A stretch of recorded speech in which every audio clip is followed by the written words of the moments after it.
The crystal hall of the Zero Empire was silent, except for the soft hum of the light crystals hanging from the ceiling. Tall, proud alien generals stood in their dark armor, their faces filled with confidence. Around them, council members sat. In a circle, the air heavy with the smell of rare incense. In the center, leaning on a carved walking stick, stood Elder Koro. His skin was wrinkled like old parchment, and his eyes, a pale silver, carried the weight of centuries. He cleared his throat, his voice trembling but sharp enough to cut through. The arrogance in the room. Do not, he began, ever challenge the humans. If you value your empire, if you value the lives of your soldiers, you will stay away from their worlds. A few generals exchanged looks, and one of them let out a laugh. Elder, with respect, they are a small species. Their ships are outdated. Their armies are tiny compared to ours. Why fear them? Koro's grip on his stick tightened. Because they are not like us. We fight for territory, for pride, for resources. They fight for each other. And when they fight for each other, they do not stop. His voice lowered, almost to a whisper. I have seen them. I have seen what happens when you push them too. Far, the younger members of the council rolled their eyes. To them, this was just another old war story, exaggerated by age and memory. But Koro's mind was not clouded. He remembered every detail. His memories were not of stories, but of nightmares. During the First Contact War, Koro continued, our fleets surrounded one of their colonies. We destroyed their defenses, crushed their orbital stations, and cut off all escape. They should have surrendered. Any rational species would have surrendered. He paused, his eyes narrowing. But they didn't. The miners, the farmers, even their engineers, every one of them took up arms. They fought in the streets, in the tunnels beneath their cities, even in burning buildings. They fought with tools, with knives, with their bare hands. They fought until the last breath left their bodies. One of the generals scoffed. Bravery means nothing against numbers and firepower. Koro's gaze snapped to him. That's where you are wrong. Numbers do not stop them. Wounds do not stop them. Death does not scare them the way it scares us. They push forward even. When logic says they should fall back, they will break your lines. And if they fall, another will take their place until you are the one running. A murmur ran through the chamber, but still, most did not believe. You speak of them as if they are gods, another counselor said. They are not gods, Koro replied. They are fragile in body, weaker in strength than many species. But they have something inside them, a fire. It burns hotter when they are cornered. And the more you hurt them, the brighter it burns. You think their weapons are outdated? They will steal yours and use them better than you can. You think they are undisciplined? They will turn chaos into a weapon. You think they will fear death? No, they will welcome it if it means saving one of their own. The room fell quiet for a moment. Even the mocking voices hesitated. But the young commander, Tarek, stepped forward. His polished armor caught the crystal light. Elder Koro, your tales are impressive, but the Zero Empire has stood for 10,000 years. We have crushed stronger enemies than these humans. I will lead our fleets myself, and when I return, perhaps you will see that your warnings were nothing more than myths. Koro looked at him for a long time, his silver eyes filled with pity. It is not my mind you need to change, Commander. It is your fate you are deciding. Laughter broke out again and the tension shattered like glass. The council moved on to discussing fleet positions and attack plans. The smell of incense mixed with the cold, metallic scent of ambition. Koro stood still, his words ignored, his heart heavy. As the meeting ended, he turned to leave the hall. Outside, a younger aide caught up to him. She was one of the few who had listened without smiling. Elder, is it really true? Are humans that dangerous? Koro stopped and looked out over the city, its towering spires glowing against the dark sky. "Child," he said softly, "dangerous is not the right word. Dangerous means you can see the threat coming. Humans. They are something else. They will let you think you are winning. They will let you believe the battle is yours. And then, when you are certain of victory, they will rise. And when they rise, they will not stop until you are broken." The aide shivered, though the night air was warm. She had never seen Koro's eyes look so far away, as if he were watching ghosts move through the streets below. In the distance, warships began to lift off from the docks, their engines glowing bright. The commanders were confident, their crews eager. They believed the war would be quick, a glorious victory. But Koro knew better. He could almost hear the echo of boots marching on alien soil, almost feel the unshakable presence of those unyielding warriors from Earth and deep in his bones. He feared the Empire was about to learn too late why the elders had always whispered the same. Warning for generations, humans are unstoppable. The Zero fleet moved into human space like a dark storm. Dozens of massive warships floated in perfect formation, their sharp black hulls reflecting the light of distant suns. Inside the command ship, Commander Tarek stood with a smile of confidence. His golden armor polished, his eyes glowing with the excitement of an easy victory. His officers moved quickly around him, scanning maps, locking weapons, and preparing to strike. Their target was a smaller human mining colony on the edge of an asteroid belt. To the Zerols, it was nothing more than a handful of settlements with basic defenses. The planet's surface was dusty and scarred from years of drilling. Orbiting above it were a few old defense turrets, rusting and outdated, barely functional against modern weapons. "This will be over in hours," Tarek said, leaning over the tactical table. "Destroy the turrets, then land ground troops too. Accept their surrender. No need for unnecessary losses. These humans will understand their place soon enough." The order was given. In seconds, the Zero ships opened fire. Blue energy beams shot across space, tearing the old turrets apart in bursts of flame. The human communication tower exploded, sending debris tumbling into the thin atmosphere. The few orbital drones the colony had were ripped to pieces.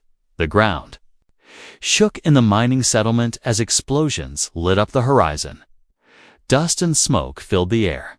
Miners, engineers, and their families rushed into the streets, confusion turning into panic. One of the human leaders, a tall man with a rough beard, grabbed a communicator. "This is Colony 7 to any nearby human vessel under attack by Zero forces. We have civilians here. Repeat, we have civilians." Static was the only reply. They were alone. Commander Tarek's voice echoed over the colony's emergency channels. "Humans of Colony 7, this is the Zero Empire.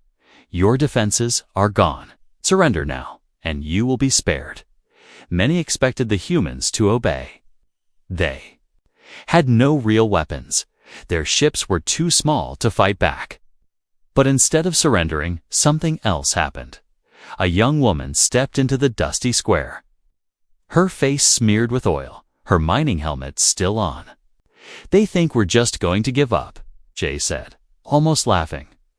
"Then they don't know us." The miners began to gather. They opened supply crates, pulling out welding torches, mining lasers, heavy drills, and even steel pipes. These were not weapons of war, but in human hands. They became something far more dangerous: tools of survival. Children were rushed into underground shelters while men and women took positions along the streets. The colony's old bulldozers and cargo haulers were moved into barricades. Oil drums were rolled into alleys to be lit as traps. They had no military uniforms, no formation, and no plan that the Zerols could predict. When the first wave of alien troops landed, they expected to march into silence. Instead, they were met with a wall of fire. Mining lasers cut through their armor. Molten metal from welding torches splashed against their weapons. Humans fought in pairs, dragging wounded comrades back while covering each other with a fury. The aliens had never seen Tarek, watching from the command ship, frowned. Why are they resisting? They have no chance. But his tactical officer looked uneasy. Commander, their positions keep changing. Every time we push forward, they hit us from another side. They don't fight like an army. They fight like They don't care about dying. The fighting turned into chaos. In the narrow streets, the Zerals' heavy rifles were too slow. Their armor too bulky. Humans climbed onto rooftops, throwing explosives made from mining fuel. When aliens tried to regroup, they were ambushed from alleys. Even when a human fell, another took their place without hesitation by nightfall. The Zeral soldiers managed to push the defenders back to the colony center. Fires burned everywhere. But instead of surrendering, the humans dug in deeper. The bearded leader stood on the barricade, his voice echoing through the dust. They want us to kneel. Not today. That night, the Zerals tried to rest in their landing zone, but they couldn't. Humans attacked in small groups, striking and vanishing into the darkness. Fuel tanks exploded. Supply crates disappeared. Even alien soldiers sleeping in their tents woke to find their weapons gone. By the third day, Commander Tarek realized this was no easy victory. The humans were fewer, weaker, and poorly armed. But they would not stop.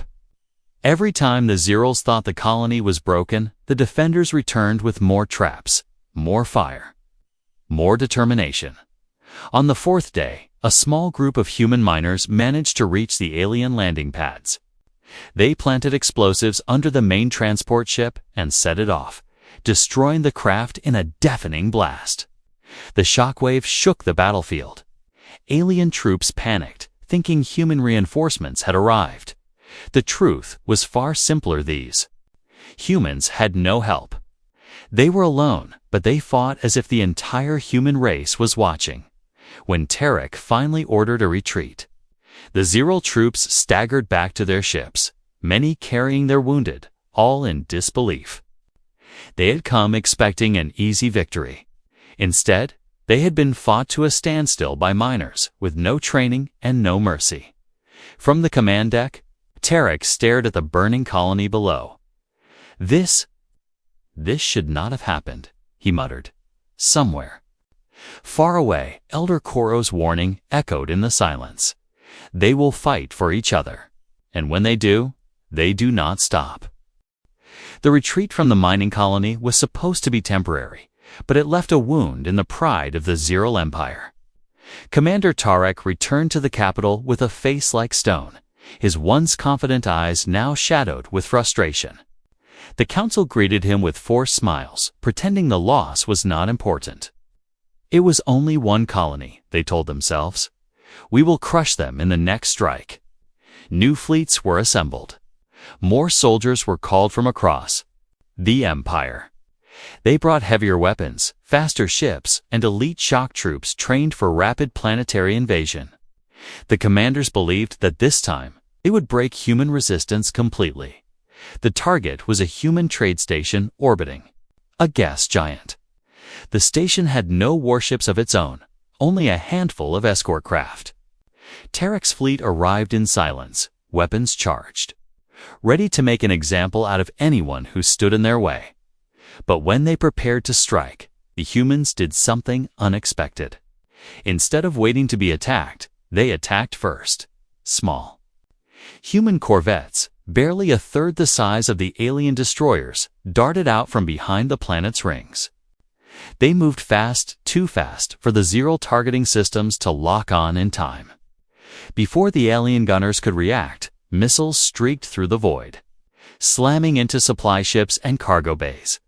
The Zerals scrambled to respond, but the humans were already gone, disappearing back into the planet's shadow. Seconds later, explosions ripped through fuel depots on the far side of the station. Someone had snuck in during the confusion and planted charges. Tarek slammed his fist against the console. Find them. Now. But the humans didn't fight. Like an army holding ground. They struck, then vanished. They used the station's maintenance shafts, the docking ports, even empty cargo containers as hiding places. Zero patrols would search one corridor, only to find the enemy already behind them. And it wasn't just soldiers. The station's engineers joined the fight, sabotaging alien weapons and locking doors at the worst possible moment. Dock workers used cranes to drop heavy containers on patrol units. Even the station's cooks threw boiling liquids at intruders before fleeing into maintenance tunnels.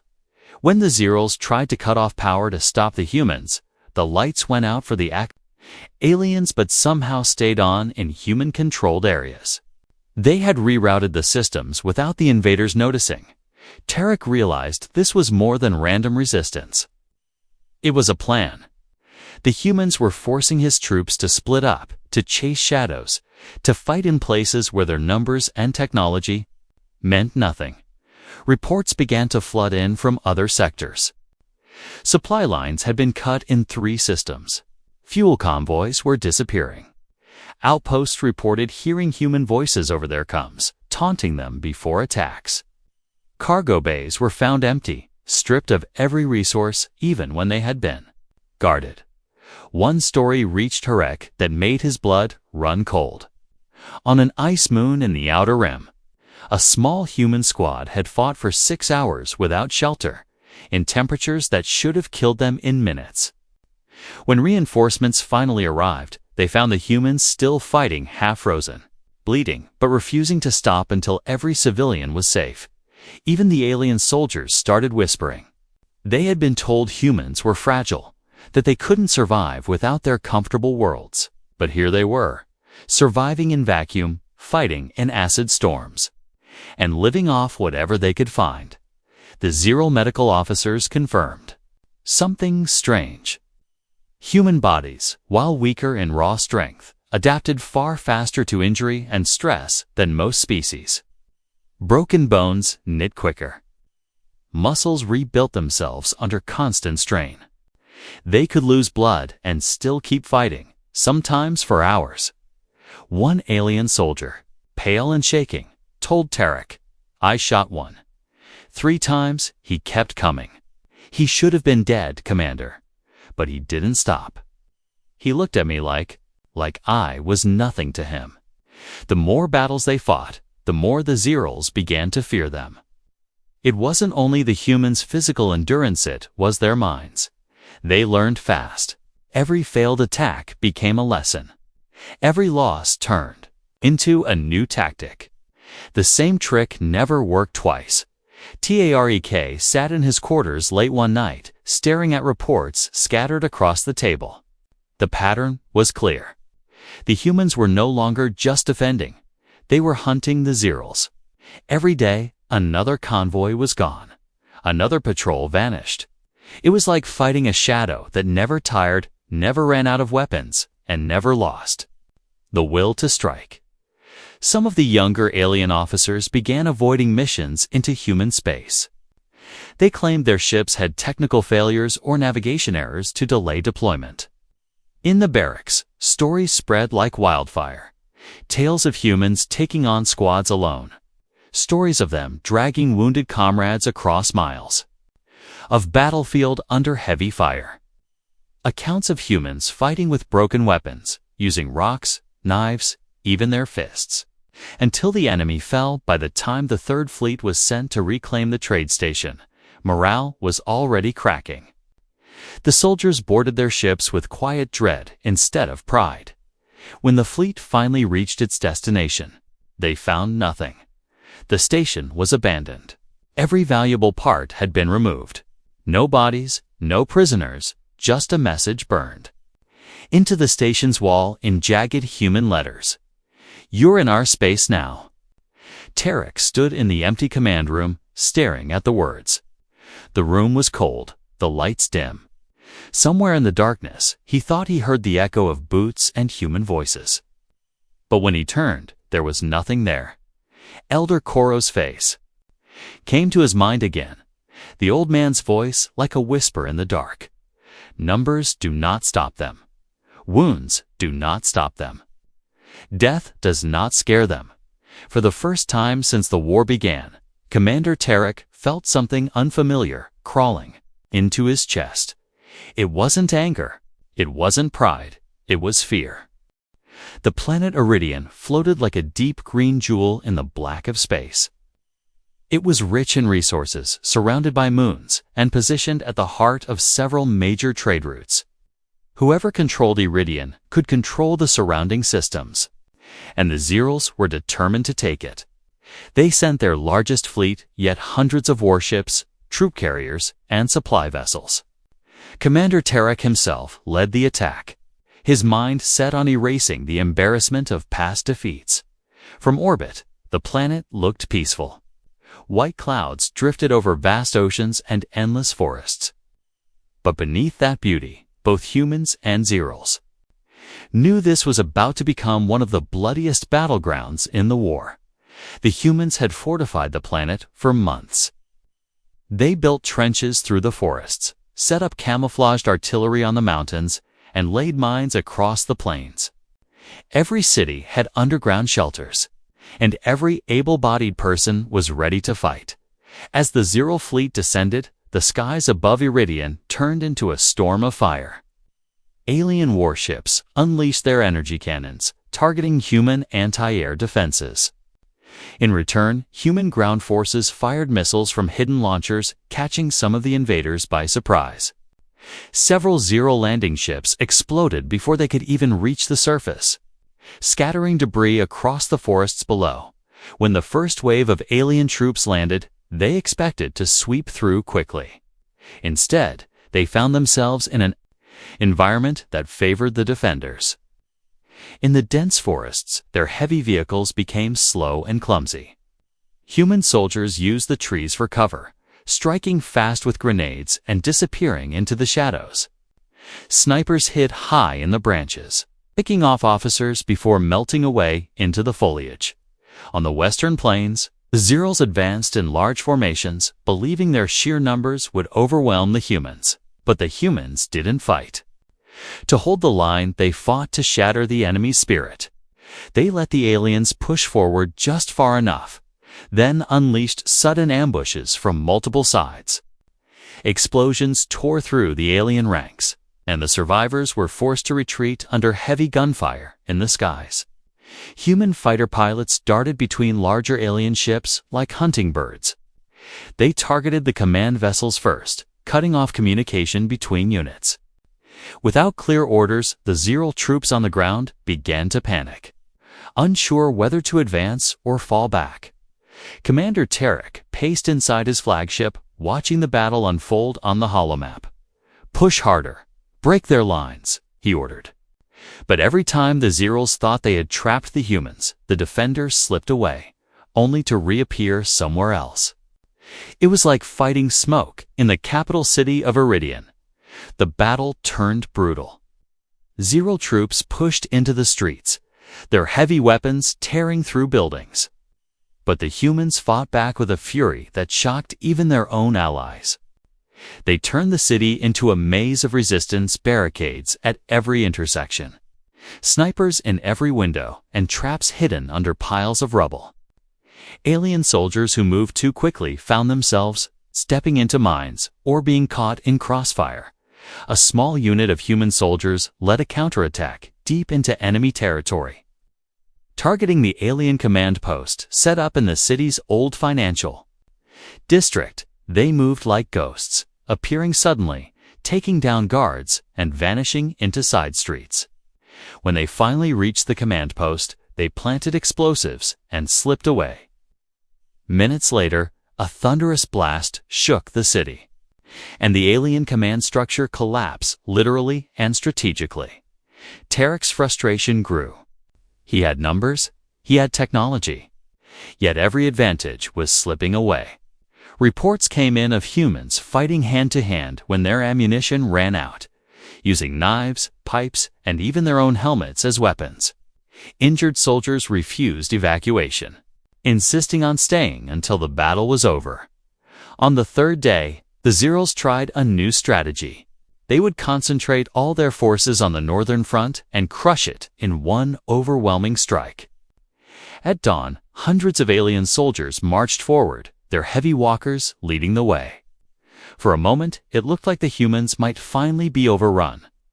Then, without warning, the ground beneath the walkers erupted.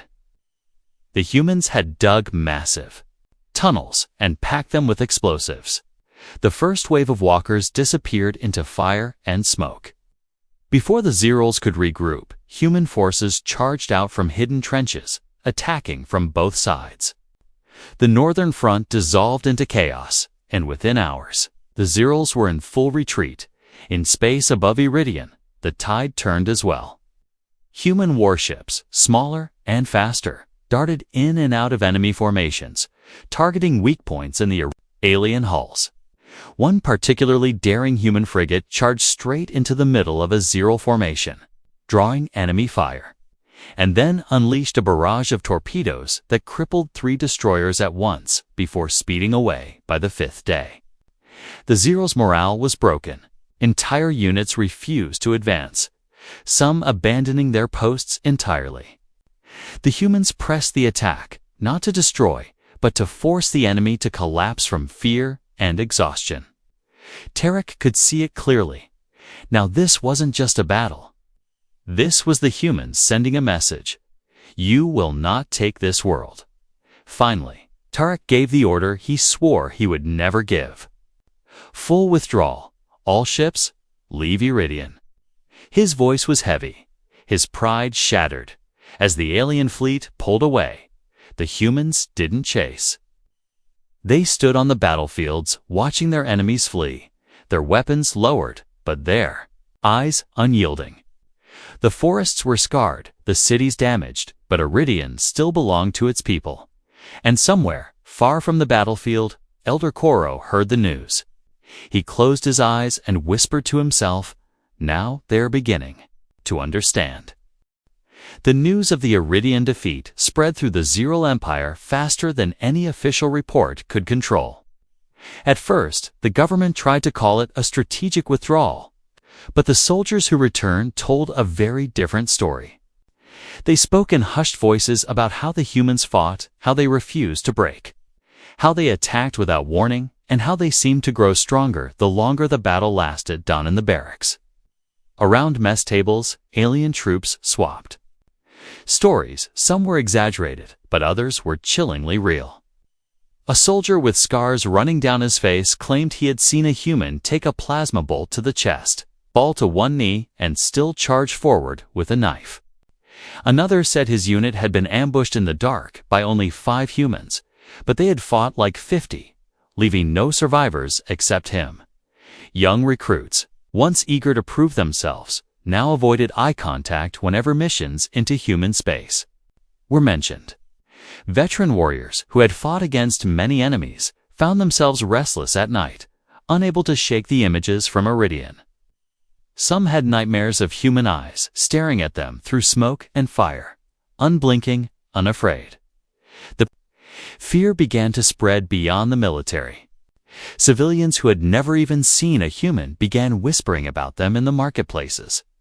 They heard that humans could survive without food for days, that they could hold their breath for impossible lengths of time, that they could keep fighting, even after being wounded in ways that would kill any other species. The Zero Medical Corps released a quiet report, never meant for the public, but it leaked.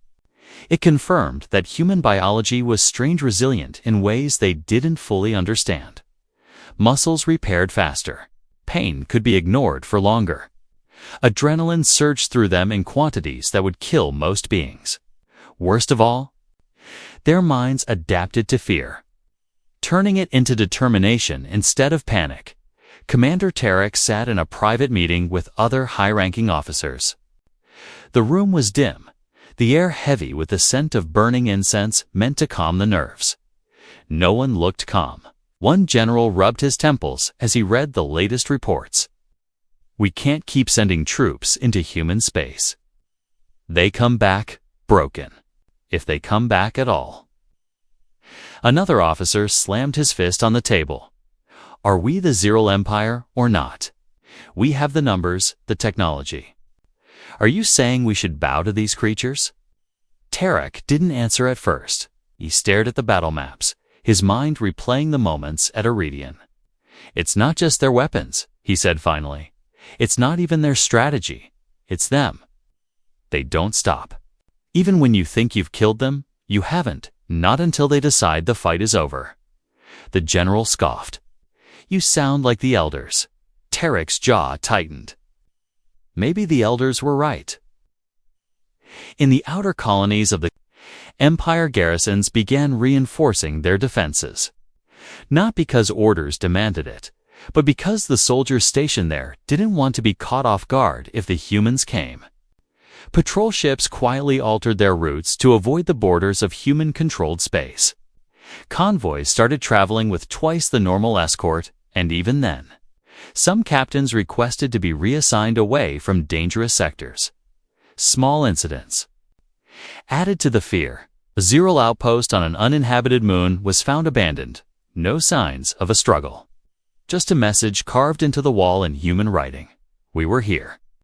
A convoy carrying supplies for the front vanished without a trace, and days later, pieces of its ships were found floating in space. Their cargo missing. No bodies were recovered. In the cities, propaganda tried to paint humans as reckless and doomed. A species whose victories were only temporary. But even the most loyal citizens could sense the cracks in the Empire's confidence. The soldiers who had fought against humans did not cheer when the speeches ended. They stayed silent. Their faces grim. One soldier, barely more than a recruit, returned from a failed mission and refused to speak for days. When he finally did, all he said was, "They look at you like they already know you're going to lose." He never put on his armor again. Elder Koro, far from the front lines, heard these stories and felt no joy in being proven right. He had seen fear spread through armies before, but never like this. Fear of humans was different. Tit was not the fear of dying, but the fear of being unable to stop them no matter what you did. On one particularly quiet night, Tarek stood alone on the balcony of his quarters, looking out at the glowing city below. He thought about the human faces he had seen in battle, faces streaked with blood and dirt, yet always moving forward. They were not faster, they were not stronger, but they fought with something the Zeros couldn't match. And as he looked at the stars, he realized something he didn't want to admit. The war wasn't just going badly. The war was already lost. The rest of the Empire just didn't know it yet. The summons to Elder Koro came on a rainy evening in the Zero capital. Dark clouds swirled above the towers, and lightning flashed across the sky, throwing sharp shadows over the city. Koro sat quietly in his small garden, listening to the soft hum of the rain against the stone tiles when a messenger arrived, young, nervous, and clearly in a hurry. "The High Council requests your presence," the messenger said, his voice tight. Immediately, Koro did not ask why. He already knew. Slowly, he rose from his chair, leaning on his carved walking stick. His legs were weak, but his mind was sharper than ever. The day he had warned them about had finally come. The council chamber was not the same place it had been months ago. The crystal walls seemed duller. The grand banners hung heavy, as if weighed down by shame. When Koro entered, all eyes turned to him, not with amusement, as before, but with the uneasy respect one gives to a man whose warnings have proven true. Commander Tarek stood near the center, his one sprout stance replaced by something more restrained. His armor was scuffed, his face tired, his eyes holding the shadow of defeat. He didn't meet Koro's gaze right away. Elder Koro, one of the counselors, began, "We require your guidance. The situation is worsening." Koro moved to the center of the chamber, his steps slow but deliberate. "The situation," he said softly, is exactly what I told you it would be." They began showing him battle reports world after world where the Zeros had been forced to retreat. Even in places where they had superior numbers, the humans had found ways to break through. Maps lit up with red marks, each one a sign of a failed operation. They adapt too quickly. A general admitted, rubbing his forehead. "We develop a new tactic, and within days, they counter it. They use every part of the battlefield, every shadow, every weakness." Another counselor leaned forward. "We have considered negotiating for a truce, but they do not respond to our envoys. They strike where they wish, and they vanish before we can answer." Koro studied their faces. They looked like soldiers who had seen a storm and realized it could not be stopped, only endured. "Do you understand now?" he asked quietly. "This is not a war you can win by force. Humans do not fight for conquest. They fight for each other. Every life among them is worth more than any victory. That is why they will not stop." Commander Tarek finally spoke, his voice lower than before. "Elder, how do we fight them?" "You don't," Koro replied. "You stop trying to crush them. You stop giving them reasons to rise against you. You end the war before they decide to end it for you." There was silence. The pride of the Zero Empire had been its greatest strength, but now it was its greatest weakness. Admitting defeat felt impossible, yet continuing meant certain destruction. One of the younger counselors shifted uncomfortably. "If we agree to peace, will they even accept? Or will they demand more?" Koro's gaze hardened. "If you approach them with arrogance, they will reject you. But if you approach them with sincerity, they may surprise you. Mercy is as much a part of them as their will to fight. But if you wait too long, you will have no reason to show it." The counselors exchanged uneasy glances. They weren't ready to hear the next truth Koro carried, but he spoke it anyway. "You have not yet seen them fight when one of their own is taken. You have not yet seen them when they are defending a homeworld." Iridian was not their capital, not even close. If you think they were relentless there, imagine what they will be when Earth itself is threatened. Tarek closed his eyes briefly, as if picturing the battles to come. He had seen enough of human resilience to know Koro's words were not exaggerations. But outside the chamber, the war was still raging. Even as the council debated peace, human forces were striking deeper into Zero territory. Fuel depots burned. Supply chains collapsed. Entire garrisons vanished overnight, leaving only human insignias, carved into walls or burned into the ground. Koro's voice broke the heavy silence. "The longer you wait, the more they will believe you understand only the language of war, and they will speak it better than you ever could." For the first time, the council listened without arguing. The weight of their losses had crushed their arrogance. But there was still hesitations, still that lingering pride that refused to surrender completely. When the meeting ended, Koro stepped out into the rain again. The streets were quieter than usual, the people moving quickly, their voices hushed. Even the capital felt like it was holding its breath as he walked through the wet streets. He wondered if his words had reached them in time. He knew humans were capable of forgiveness, but he also knew that when pushed too far, they could be merciless. The Zeros were close to crossing that line if they hadn't already. Somewhere, far from the capital, human ships were preparing for their next move. And Koro could only hope that the next choice the council made would be one of wisdom, not stubbornness, because if they chose wrong, the humans would not simply defeat them, they would make sure the Zero Empire never threatened anyone again. The Zero homeworld had not seen enemy ships in its skies for over 1,000 years. Its people believed their capital was untouchable, protected by fleets so large they could blot out the stars. But on a cold morning, alarms began to scream. Through the city, and those same skies filled with shapes, no one expected to see human warships. They did not arrive slowly. They came in one overwhelming wave, their dark hulls cutting through the clouds, their weapons glowing like embers in the distance. The sound of their engines was a deep, steady hum, more like a heartbeat than a machine. And in a way, it was the heart of an army that had fought its way across half the galaxy to reach this place. In the command towers of the capital, panic spread like fire. Generals shouted orders, officers scrambled to their stations, and the planet's defense network came alive. Thousands of cannons lit up the skies, spitting beams of energy toward the incoming fleet. But the humans didn't flinch. They moved. As one weaving between the heavy fire, striking not at the cities, but at the orbital defense stations. One by one, those stations went dark, their explosions lighting the upper atmosphere in flashes of orange and white. On the ground, people gathered in the streets, staring upward.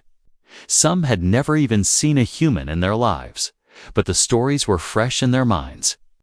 Whispers ran through the crowd, stories of battles lost, of soldiers who never came back, of humans who would not stop once they started moving forward.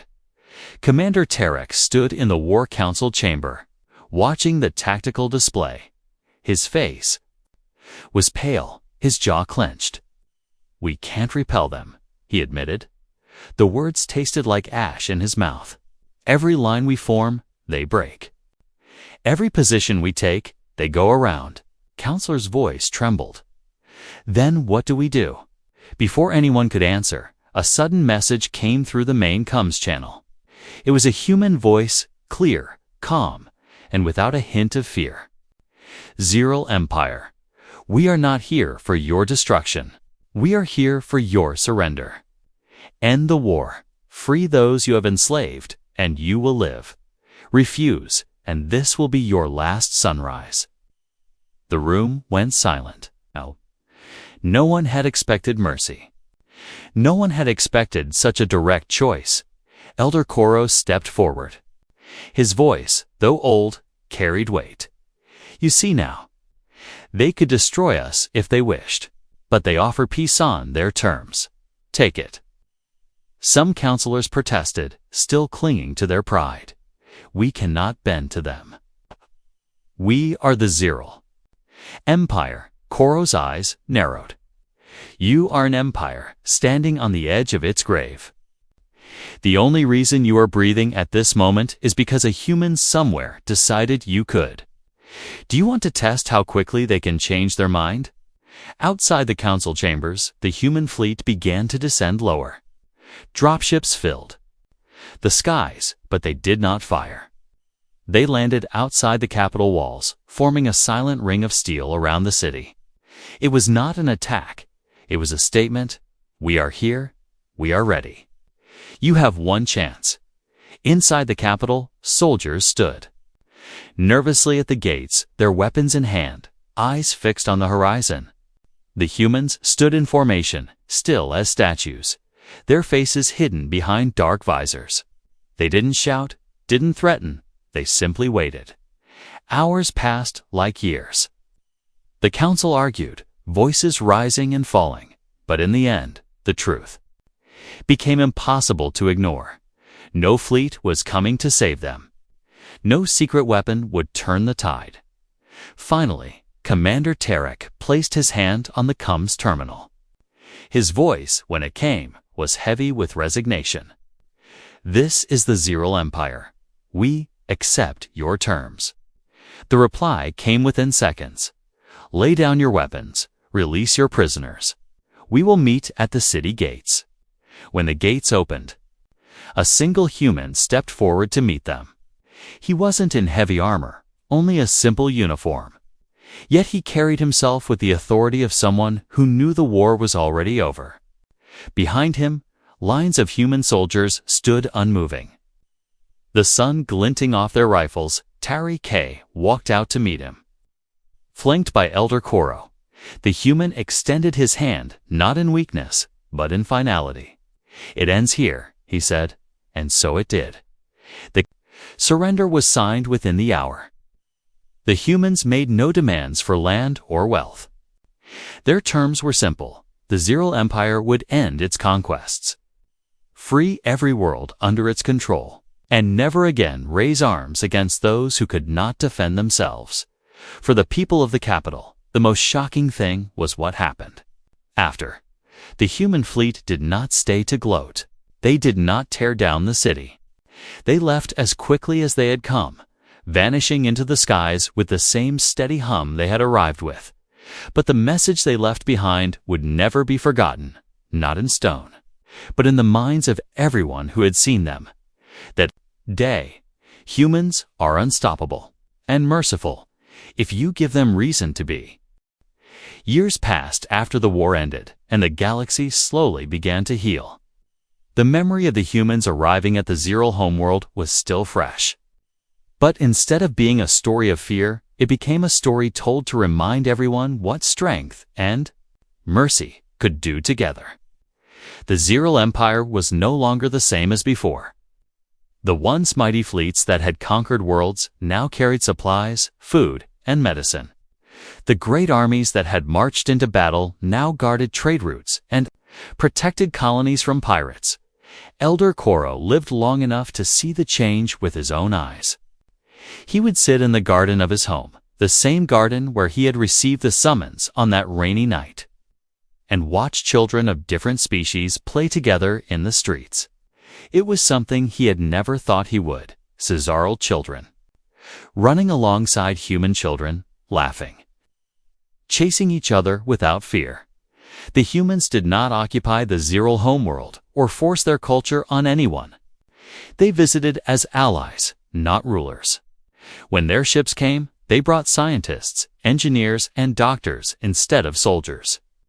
They helped rebuild the world's damage during the war, including Zero cities they themselves had once fought in. This confused many Zeros at first. Why help those they had defeated? The answer was simple: because it was the right thing to do.